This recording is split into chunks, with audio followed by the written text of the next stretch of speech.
தெளிவாகவே சொல்லிட்டார். ஒரு நிமிஷம், தமிழ்நாட்டினுடைய திட்டத்தை எங்களுடைய மாநில தலைவர் தெளிவாக சொல்லியிருக்கிறார். நீங்க தமிழ்நாடு காங்கிரஸ் பற்றி தான் பேச முடியும். இப்போதைக்கு காவிரி விவகாரத்துல தமிழ்நாடு கேட்கக்கூடிய உரிமைகள் தொடர்பாக தேசிய காங்கிரஸ் நிலைப்பாடு கடந்த ஆண்டை விட இந்த ஆண்டு பள்ளி கல்வித்துறைக்கும் உயர்கல்வித்துறைக்கும் நிதி குறைவா ஒதுக்கப்பட்டது. கிட்டத்தட்ட ஒரு 2000 கோடி அதுதான் இப்ப முன்னாடி வந்துட்டு என்னன்னா நம்ம இப்ப நிதி இந்த ஆண்டு பாக்கணும். முதலே அவங்க வெள்ள அறிக்கை தயாரிச்சிருந்தாங்க. நம்மளுடைய கழிந்த கவர்மெண்ட்ல இருந்து இந்த தடவை வார டைம்ல நிதி பட்டாக்குறை வந்துட்டு உண்மையில இருக்கு. ஆனா அதையும் பேர் பண்ணணுங்கிறதுக்காக தான் கிட்டத்தட்ட இலவச கல்வி இதுவரைக்கும் யாருமே கொண்டு வராத இலவச கல்வியை வந்துட்டு கொடுத்திருக்கிறாங்க. இலவச கல்வி வந்துட்டு கிட்டத்தட்ட 500 ஸ்கூல்ஸ் கிட்ட வந்துட்டு நான் ஒரு சின்ன 320-500 ஸ்கூல்ஸ் வந்துட்டு அறிவிச்சிருக்கிறாங்க. எல்லாருக்கும் free of education, hostel facilities, food இதெல்லாம் நீங்க பாத்தீங்கன்னா அதுல போட்டிருக்காங்க.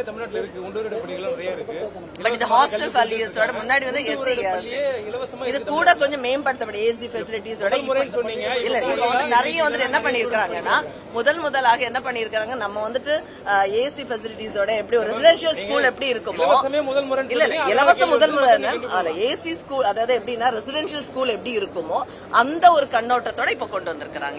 இந்த பட்ஜெட்ல அறிவிச்சிருக்காங்க.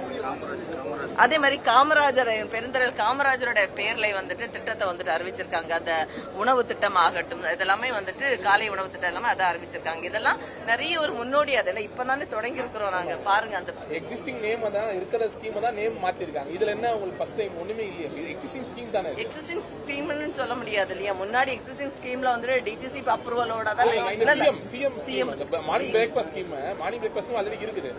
இப்ப இதுல காமராஜர் பேர் மட்டும் தான் ஆட் பண்ணுங்க. இதுல என்ன காமராஜர் பேர் இல்ல. இப்ப வந்து முன்னாடி வந்துட்டு சின்ன பர்டிகுலர் கிளாஸஸ் மட்டும் தான் இருந்துச்சு. எல்லா கிளாஸஸ் இப்ப வந்து 8 வரைக்கும் நம்ம கொடுக்கறோம் இல்லையா.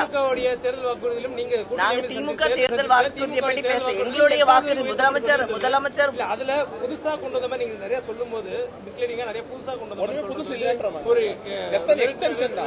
உண்மைக்கு மாறாங்க. எக்ஸ்டென்ஷன் நீங்க கண்டிப்பா அதை சொல்ல முடியாது. ஏன்னா புதுசாக வந்து ஏன்னா இவ்வளவு எக்ஸ்டென்ஷனா இருந்தாலும் முன்னாடி கொண்டு வந்து எந்த ஸ்கீமே நிறுத்தவே இல்ல. அதை கண்டினியூ தானே பண்ணி இருக்காங்க. அது ஒண்ணு எவ்வளவு பாராட்டு. இதுக்கு முன்னாடி வந்த கவர்மெண்ட் எல்லாமே ஸ்கீம்ஸ் ஸ்டாப் பண்ணுவாங்க. ஆனா இந்த கவர்மெண்ட், எங்களுடைய கூட்டணியில இருக்கக்கூடிய இந்த கவர்மெண்ட் வந்து எந்த ஸ்கீமையுமே ஸ்டாப் பண்ணல, கண்டினியூ தான் பண்ணிருக்காங்க. இதே மிகப்பெரிய ஒரு பாராட்டுதலுக்குரிய ஒரு விஷயங்கிறத நீங்க புரிஞ்சுக்கணும்.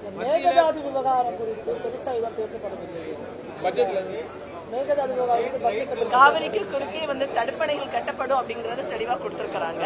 மேகதாது வந்து கழிஞ்ச தொடர்ல தெளிவாக சொல்லி இருக்கிறாங்க. தமிழ்நாட்டு மக்களினுடைய குரலாக என்றைக்குமே ஒலிக்கும். மேகதாது அணையை வந்து நாங்க கெட்ட விட மாட்டோங்கிறது தெளிவா சொல்லிட்டாங்க. இதுக்கப்புறம் நீங்க அதுக்கு கொஸ்டின் கேட்க வேண்டிய தேவையில்லை. நீதிமன்றம் மூலமா மத்திய அரசு மீது கடுமையான குற்றச்சாட்டு முன்வைக்கிறீங்க. இதுல வந்து தமிழ்நாடு உரிமை பெற்றிருந்தல அப்படின்னு குற்றச்சாட்டு வைக்கிறீங்க. அதே நேரத்தில் காங்கிரஸ் தேசிய தலைவர் நிலைப்பாடு என்னங்கிறத பொதுவெளியில ராகுல் காந்தியோ அல்லது மாநில தலைவர் மாணிக் தாகூர் யாருமே அறிவிக்கல. எங்களுடைய மாணிக் தாகூர் மாநில தலைவர் தெளிவாகவே சொல்லிட்டார். ஒரு நிமிஷம், தமிழ்நாட்டினுடைய திட்டத்தை எங்களுடைய மாநில தலைவர் தெளிவாக சொல்லியிருக்கிறார். நீங்க தமிழ்நாடு காங்கிரஸ் பற்றி தான் பேச முடியும். காங்கிரஸ் காவிரி விவகாரத்துல தமிழ்நாடு கேட்கக்கூடிய உரிமைகள் தொடர்பாக தேசிய காங்கிரஸ் நிலைப்பாடு என்ன? தேசிய நிலைப்பாடு வந்து ரொம்ப தமிழ்நாடு மக்கள் பாதிக்காத வகையில் மேகதாது அணையை வந்துட்டு இங்க கெட்டதற்கு அனுமதி இல்லை என்பது மிக தெளிவானது.